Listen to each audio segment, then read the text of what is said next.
Hello everyone! Today's dish has gained a massive foothold in the world's fast food culture under different names. Germany alone consumes 400 tons of meat and chicken daily to make this sandwich. Gyro, shawarma, kebab, whatever you call it, has made it into the short list of the world's most favorite foods. However, there's a big debate concerning the origin of this dish, as many people frequently wonder about its nationality. Is it Greek, is it Turkish, or is it Arab? In the coming few minutes, we will explore the background of this dish and bring this debate to an end once and for all.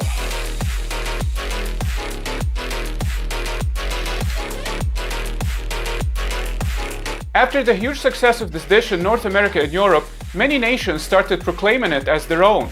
One of the causes of this is that this food had already had several versions since its very beginning.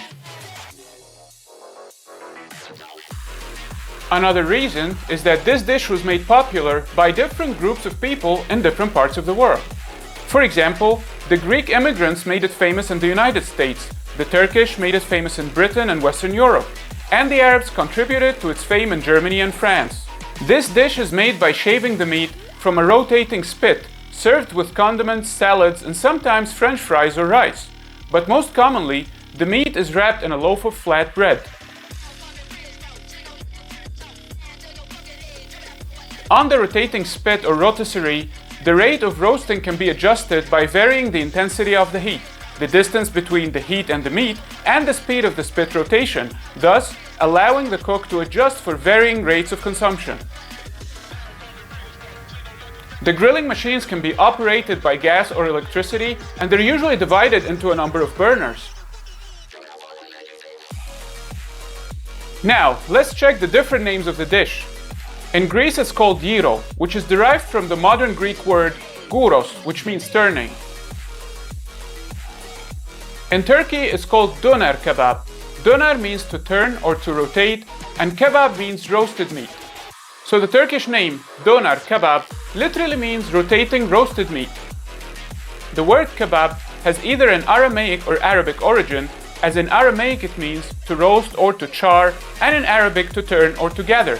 In this case it would probably mean to gather the minced meat on a skewer. In the Arab world, this dish is known as shawarma, and shawarma comes from the Turkish word çevirme, which means to turn or to rotate.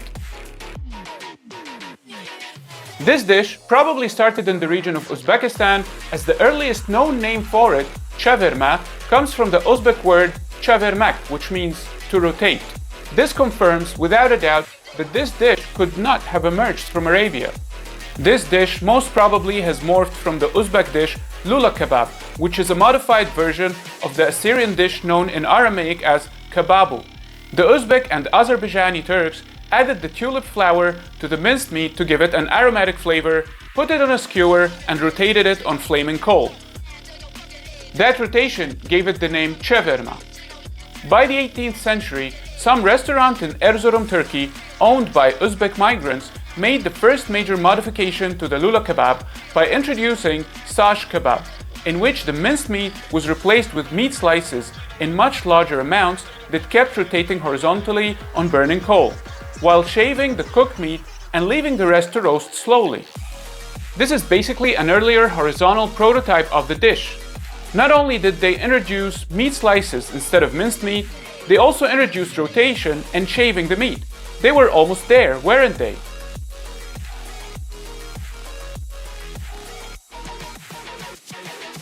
The final adjustment took place in the early 19th century when the famous Iskandar restaurant in Bursa mounted the rotisserie vertically for the first time.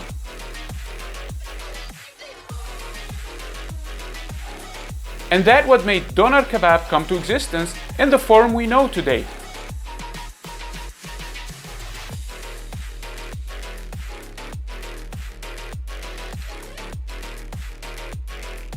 Till this very day, the Döner Kebab is known in the city of Bursa in Turkey as Iskandar Kebab.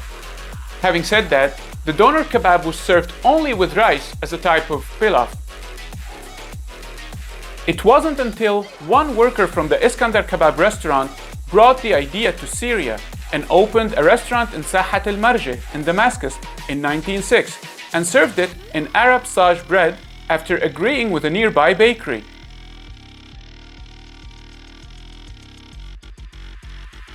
He also altered the recipe a bit by adding cardamom to the marinade. In Turkey, the first appearance of Döner Kebab wrapped in bread was in 1960 in Istanbul, where Beyti Kalar introduced the lavash bread, which made the Döner Kebab be called durum, which means wrapped. Now we can understand to a degree why Arabs have such a strong sense of ownership to the dish, because not only did they introduce the flat bread that defined the dish, but they also had their own version of it and own condiments like the Syrian garlic paste, for instance.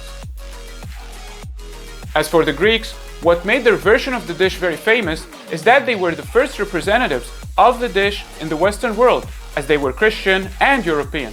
For instance, the first Gyro shop in London was opened by a Greek migrant in 1966, and in 1971, another Greek migrant introduced Greek Gyro for the first time in New York. The dish appeared in Greece for the first time in 1922 with the hundreds of thousands of Greek and Armenian refugees from Turkey who came from Istanbul and Izmir. That was all for today. In the upcoming episode, I'll show you all the differences between the different variations of the dish, all the types of kebab, shawarma and gyro, so stay tuned and see you very soon.